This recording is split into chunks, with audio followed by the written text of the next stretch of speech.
Hey Globey, you ever wonder what keeps satellites like the International Space Station and the Space Shuttle in orbit? Once they get to a certain place in space, they just keep going round and round the Earth. But I also know about inertia. Moving objects have a tendency to move in a straight line. So what keeps them from just flying off into space? Oops. Well, it turns out that there is a balance between inertia and gravity acting on these satellites.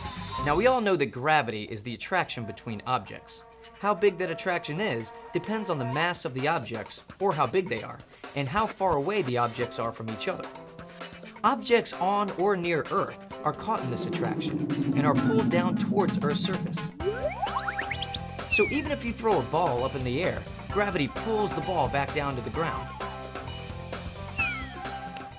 But in space, all that seems to change. I'm sure you've seen pictures of astronauts floating around inside the space shuttle, and we all know astronauts don't float around here on Earth. So does that mean there's no gravity once the astronauts get in orbit? And what about way out there in outer space? Is gravity still important out there? Actually, gravity is still at work, even as far away as outer space. So what do you think keeps the space station or space shuttle from floating away into deep space? You got it, gravity. But if there's gravity in space, then why do astronauts experience weightlessness? And why do they appear to be floating around? I know, it's a bit complicated. So let's ask a friend to help explain it. Dr. John Bacon is an engineer at the NASA Johnson Space Center in Houston, Texas. Oh, hi, Evan. A lot of people ask me about why gravity seems to go away when you get to orbit, and I can explain that with my keys here. I have a little elastic on the keys. I want to show what happens when I drop this whole system. The elastic is all stretched out, and gravity is the most important thing in setting up how my keys behave at the moment.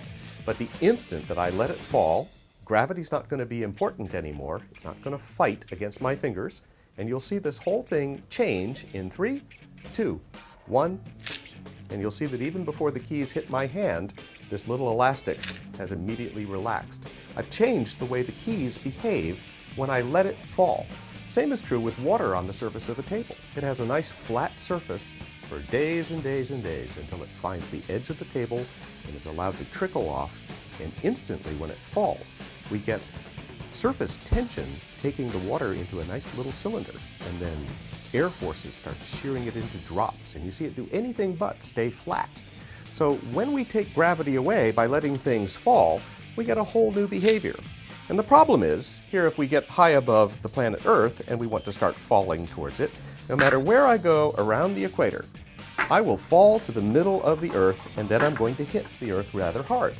So if I want to get this wonderful experience of falling forever, what I need to do is go sideways very fast.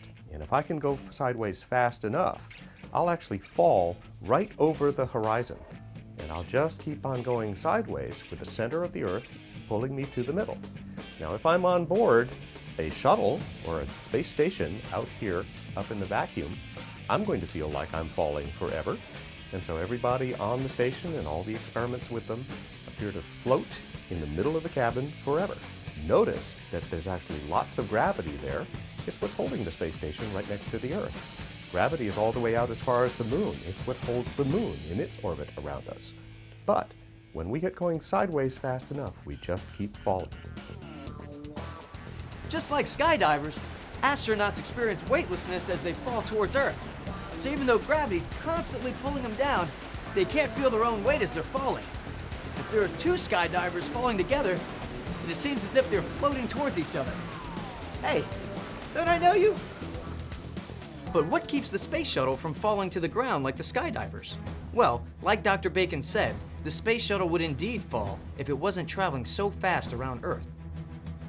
How fast does the shuttle actually have to travel to stay in orbit? The shuttle is flying approximately 28,000 kilometers per hour. That's 17,500 miles per hour. That's so fast, the shuttle makes a complete orbit around Earth in just 90 minutes. Can you imagine that? So, the astronauts are being carried with the shuttle as it orbits Earth. At the same time, Earth is pulling on the shuttle and everything inside. But because the shuttle is moving sideways so fast, the astronauts and anything else that isn't fastened down are getting pulled to the middle of the shuttle, making it look as if they are floating. and that same sideways speed keeps the shuttle itself from falling back to Earth. I bet you're wondering how the shuttle ever comes back to Earth if it's traveling too fast to fall to the surface. The answer is simple. They have to slow the shuttle down. The shuttle commander actually fires the shuttle's thrusters in reverse. This slows the space shuttle down, and because it's no longer traveling fast enough to stay in orbit, the shuttle falls into the atmosphere and begins its journey back to the surface of the Earth. Gravity sure is complex, and every time astronauts travel into space, NASA learns more about this special attraction that keeps all kinds of things in their places, including us. Do you think you'd like the feeling of floating forever? I don't know. I think it'd make me a little sick to my stomach. I think I ought to rethink that whole skydiving thing.